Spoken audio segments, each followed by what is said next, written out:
Деңизге чыга албаган өлкөлөр географиялык чектөөлөрдү жеңүүгө умтулууда. Түркмөнстандын Аваза туристтик аймагында акыркы 20 жылдагы иш-аракеттерди талдап, туруктуу өнүгүү планын иштеп чыгууга чогулду. Бул дүйнөдөгү 1,5 миллиардтан ашуун жаранга таасир этет. Анткени алар деңизге чыга албаган 32 өнүгүп келе жаткан өлкөдө жашайт. Деңизге түз чыгууга мүмкүнчүлүгү жок өнүгүп келе жаткан өлкөлөрдүн тобу 2001 жылы түзүлгөн.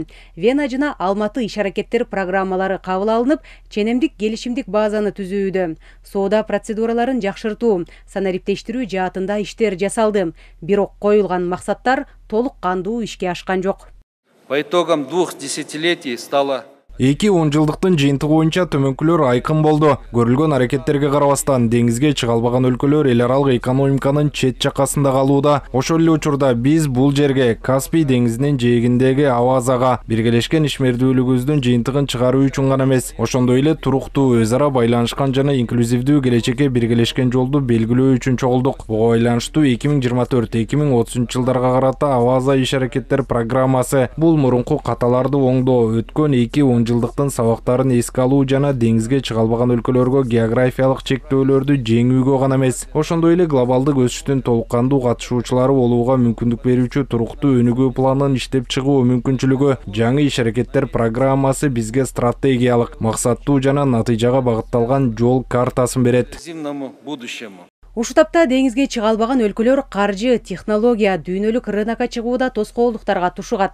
Алсак, деңиз жээгиндеги мамлекеттерге салыштырмалуу соода чыгымдары жогору. Ал эми продукцияны башка жактарга жеткирүү мөөнөтү узак убакытты алат. Транспорттук чыгымдар товарлардын өздүк наркынын 50%-на чейин жетээрин эксперттер белгилеп келет. Анын айынан атаандаштыкка жөндөмдүүлүк төмөндөйт. Өлкөнү транспорттук туюктан чыгарып, товарларды Европага чейин жеткирүүгө жол ачкан Кытай, Кыргызстан, Өзбекстан темир жолунун курулушу башталды.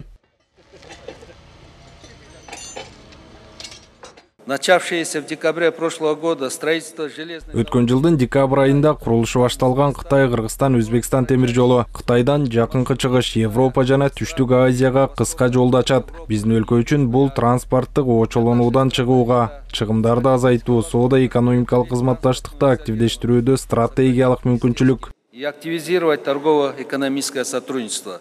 Адылбек Касымалиев Кыргызстан эл аралык маанидеги автомагистралдарды жакшыртуу жана өркүндөтүү менен катар аэропортторду модернизациялоону баштаганын айтты. Аба эркиндигинин 5-даражадагы саясатын киргизди. Муну белгилеген Минкап төрагасы Кыргызстан менен Тажикстандан Түштүк Азияга таза гидроэнергияны экспорттоого багытталган Каса-Миң долбооруна да токтолду.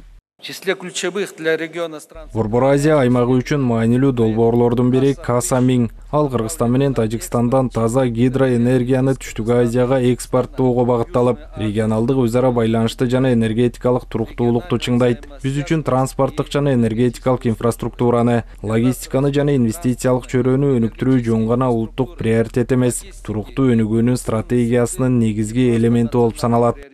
А ключевой элемент стратегии устойчивого развития. Адылбек Касымалиев иш-чарага катышып жаткан өлкөлөргө деңизге чыга албаган макамынан дүйнө менен байланышкан статуска өтүүнү каалады. Иш-чарага деңизге чыга албаган өнүгүп келе жаткан 32 өлкөдөн, 47 чакан аралдык мамлекеттерден, 49 эң аз өнүккөн өлкөлөрдөн делегациялар катышууда. Мындан сырткары эл аралык уюмдардын, каржы институттардын, жарандык коомдун өкүлдөрү келген. Деңизге чыга албаган өнүгүп келе жаткан өлкөлөр боюнча БУнун конференциясын жогорку деңгээлде өткөрүү Түркмөнстандын эл аралык кадыр баркынын өсүп жатканынын далили. Мындай пикирин Адылбек Касымалиев Түркмөнстандын президенти Сердар Бердимухамедов менен жолукканда билдирди. Минкап төрагасы Түркмөнстан менен Кыргызстандын соода жүгүртүүсү көбөйүп жатканын айтып, эл аралык жүк ташуу, логистика, транзиттик мүмкүнчүлүктөр боюнча кызматташтыкты кеңейтүүгө ниеттенип жатканын билдирди. Жолугушууда эки тараптуу жана көп тараптуу аянтчаларда өз ара аракеттенүү маселелери талкууланды.